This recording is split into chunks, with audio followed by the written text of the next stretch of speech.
बाबा शंकर नहीं, मैया पार्वती आज अकेली बैठी है और मैया पार्वती को बाबा नारद मां कहते हैं और मैया पार्वती देवर्षि नारद को गुरु मानती है। चूंकि रामावतार जब राम कथा सुनते हैं तो सती की दैहिक लीला समाप्त होने के बाद पार्वती जो बनी है भगवान शिव के साथ विवाहोपरांत बड़े भाव के साथ बैठकर मैया पार्वती सत्संग प्रारंभ करी है। आप बड़ा सुंदर सत्संग में सबसे पहले मैया भगवान के अवतार के बारे में ही पूछती है। जिसमें बाबा शंकर उत्तर देते हैं कि यदि भगवान के अवतार के बारे में आप पूछना चाह रही हो तो एक अवतार का मूल कारण आपके गुरुजी ही बने। नारद श्राप दीन एक बार। मैया पार्वती कहते गुरु के प्रति निष्ठा, अद्भुत निष्ठा मैया पार्वती। मैया कहते हैं नहीं नहीं, यदि आप कह रहे हैं कि आपके गुरु जी के कारण ही भगवान को अवतार लेना पड़ा, निर्गुण से सगुण होना पड़ा, तो मैं दावे के साथ कह रही हूं कि इसमें कहीं ना कहीं गलती भगवान ही किए होंगे, क्योंकि हमारे गुरु जी कहीं से कोई गलती कर ही नहीं सकते हैं। इसलिए आपकी कथवा हमको जरूर सुना दीजिए। का अपराध रमापति की। गुरुदेव पधारे हैं। मैया पार्वती आनंदित हो गई। गुरुदेव को बड़े भाव के साथ आसन पर बैठाई, चरण पखारी है, चरणोदक ली।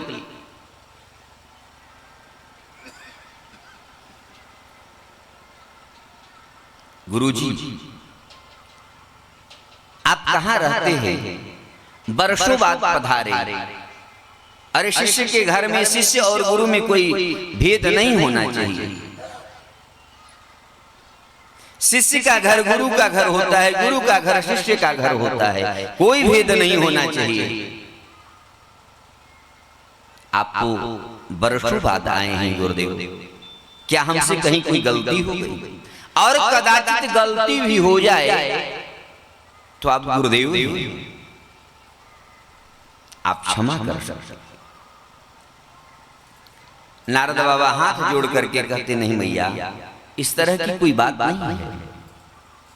अब हम किसी के घर में आना जाना कम कर दिए।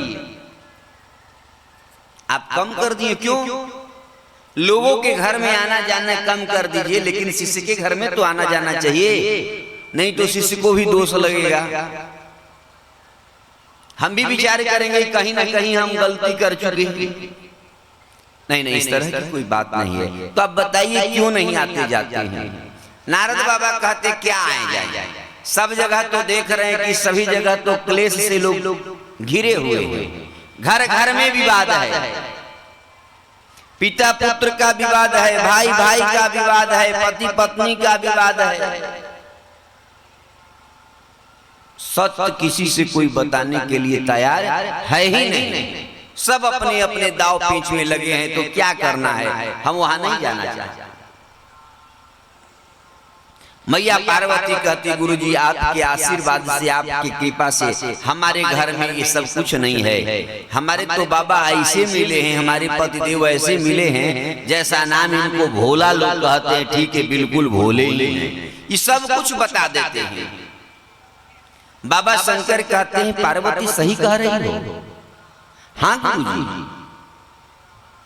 ये सब कुछ बता देते, कोई चीज हो सकता है, ये आपके घर की बात हो सकता है, बाबा बता देते हैं। इसी क्रम में नारद बाबा पूछे मैया एक बात पूछूं आपसे? हाँ गुरुजी बताइए। बड़े भाव के साथ नारद बाबा पूछते मैया एक बात बताओ, जो आपके बाबा हैं ये अपने गर्दन में जो नरमुंड माला धारण कर रखे हैं, ये कहां से लाते हैं? इसके बारे में हम जानना चाह रहे हैं, आप बताओ। यदि सब कुछ बता देते हो तो हम तो उनसे नहीं पूछ सकते, लेकिन आप जानती हो तो इसके बारे में बताओ। अब मैया वही परेशान हो गया, ये तो गुरुजी ठीके कहे हैं, ये मर्द लोग ऐसे होते हैं जो अपना राज नहीं बताते हैं। ये तो हम विश्वास कर रहे थे कि नहीं बाबा हैं, सब कुछ बता देते हैं, ये तो हमको मूल बातें छुपा करके रखते हैं। नारद बाबा कहे इसीलिए तो हम कहीं नहीं जाते हैं। अब आप समझ सकते हो कि आपसे छुपाते हैं कि नहीं छुपाते हैं। अब नारद बाबा इतना कह के तीली लगाएं, हरि गुणगान करते हुए चल दिए। मैया पार्वती वहां खटवास पटवास लेकर उदास होकर के बैठ गए। नारद बाबा जा रहे थे हरि गुणगान करते हुए, बाबा शंकर उधर से आ रहे थे। कुछ दूर से बाबा नारद निकलते हैं और कुछ दूर से बाबा शंकर। रास्ते में जय सिया राम हुआ और जाते जाते नारद बाबा कहते हैं, बाबा शंकर जल्दी पधारिएगा अपने घर कैलाश को, चूंकि मैया पार्वती आपकी प्रतीक्षा कर रही है। मुस्कुराते हुए बाबा शंकर कहते हैं, बाबा नारद आप जिस घर से जाएंगे उस घर में प्रतीक्षा लोग जरूर करेंगे, हम समझ रहे हैं। बस नारद बाबा हरि गुणगान करते हुए चले। मैया पार्वती के पास बाबा शंकर आते हैं। कैलाश पूछे, मैया पार्वती। सो पार्वती कुछ नहीं बोल रही है, एक शब्द पार्वती नहीं बोल रही है। समझ गए कि हो जाकर के बड़े भाव के साथ पूछ बैठे, बाबा शंकर पार्वती सही सही बताओ, आपके गुरुजी आए थे क्या? मैया पार्वती कुछ नहीं बोल रही है। बाबा शंकर पूछे मैया पार्वती से, पार्वती ये बात बताओ आपके गुरुजी आए थे देवर्षि नारद यहाँ क्या? मैया मुंह बुला करके कहती है, आए थे तब तो राज की बात बता करके गए। बाबा शंकर कहते बस इस बात को समझ रहे, जिस घर में नारद बाबा आते हैं वो राज की बात ही बता करके जाते हैं, क्योंकि अपने तो कुछ है नहीं, अपना कुछ नहीं नारद बाबा का, तो सोचते कि हमारे जैसे लोग हो जाए। बात क्या है पार्वती? मैया पार्वती कहती है कि आज तक हमको बहला करके फुसला करके रखे हैं कि सब कुछ हम बता देते हैं, लेकिन राज की बात यह है कि माला के राज तो आज तक बतेबे नहीं किए। मुंड माला के राज क्या है? सो बाबा शंकर कहते हैं, पार्वती जब जब तू मर जाती है, देह त्याग करती हो, तब तक तुम्हारे ही मुंड को धारण कर लेते हैं, जोड़ लेते हैं। मैया पार्वती कहती है, वाह पति हो तो ऐसा, पति मरता नहीं है लेकिन ये पत्नी बार बार मर जा रही है, आप कौन सी घूंटी पिए हैं? सो बाबा शंकर कहते हमने अमर कथा का पान किया है। पार्वती कहती है हमें भी अमर कथा का पान कराएं। बाबा डमरू बजाते हैं और डमरू बजाने के बाद पार्वती को कहते हैं, पार्वती जाकर के बाहर देखो कोई है तो नहीं। पार्वती बाहर जाकर के देखती है तो कुछ नहीं है, एक छोटा सा अंड। क्या होगा इससे? कोई मतलब नहीं बनता। पार्वती आकर के कहे, बाबा कोई नहीं है। समाधिस्थ होकर के बाबा शंकर अमर कथा सुनाने लगे। अमर कथा ये भागवत कथा मैया पार्वती को सुनाने लगे। और जैसे ही ये भागवत कथा सुनाने लगे, चूंकि भगवान की कथा बाबा शंकर जैसे ही प्रारंभ करते थे तो समाधिस्थ हो जाते थे, शुद्ध बुद्ध हो बैठते थे।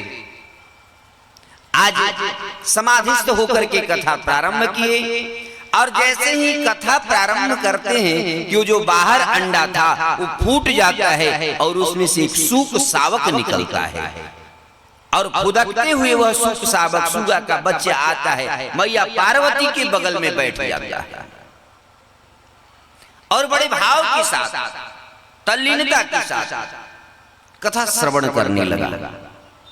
नवमी एक और विलक्षण बात है, कथा जहां पर होती है तो कुंभकर्ण की पत्नी है निद्रा, ये निद्रा वहां पर जरूर आ जाती है। क्योंकि जब कुंभकर्ण को भगवान ने उद्धार कर दिया तो बिलखती हुई कुंभकर्ण की पत्नी निद्रा आई और कहती हम आपसे बदला लेकर के रहे, हम आपसे बदला लेकर रहेंगे। भगवान पूछे बदला कैसे लोगी? निद्रा कहती है कि आपके भक्तों को हम परेशान करेंगे। वो कैसे? तो जहां कथा होती है वहां कौन लोग आएंगे? आपके भगत लोग आएंगे।